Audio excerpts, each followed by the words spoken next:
Hello mga kalalabs! Alam nyo ba na pupunta ang lola nyo sa walk? Ayan o. Nandito ako sa Paris na walang ka-Paris. Ako ay busy pero ako'y mag-announce para sa dugong natin. So, yung mga nagdugong ay congratulations agad sa inyo. Kayo ay merong mga tag wawan. Oh, matik. Oh my God. Ilan ba yung lahat? So, 24 at si Reggie Bolivar hindi niya na-meet ang 10 dugong, siya ay may 84 na dugong, siya may 84 pesos siya kasi nakalagpas siya ng 50. Pero hindi siya naka 100. So, yun ay may mga automatic na 100 na agad kayo. Congratulations! At marami akong pa-surprise sa aking mga nagtsaragang magdugong. Sabi ko sa inyo, pag may tiyaga, may nilaga, diba? So, update tayo sa padugong.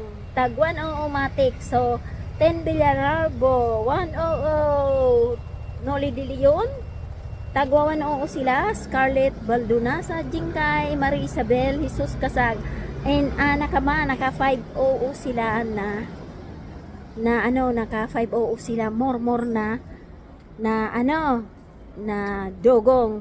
Tapos Shell del Cruz, yon.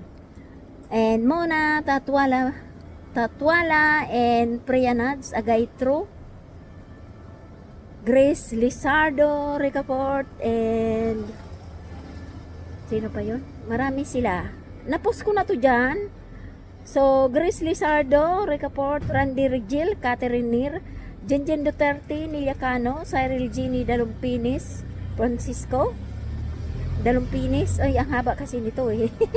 Sian De Leon, Maricel Abdul Ardalis, Noemi Duata Tariman, Jessica Alarcon Opsales, and Lorena Duterte, Christine Joy Davis, Edna Lumbang, and Cyril Agor Andes. Matik 100 na agad kayo. Panalo na agad. Di pa nga nagbubula. Oh my God.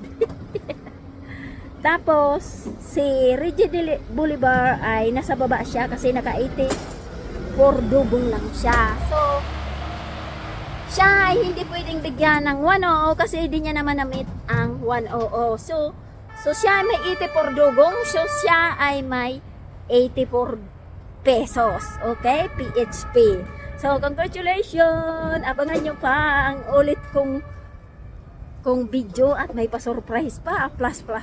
Okay, 100 plus, di pa nagbubula si Lola, meron agad kayong panalong 100.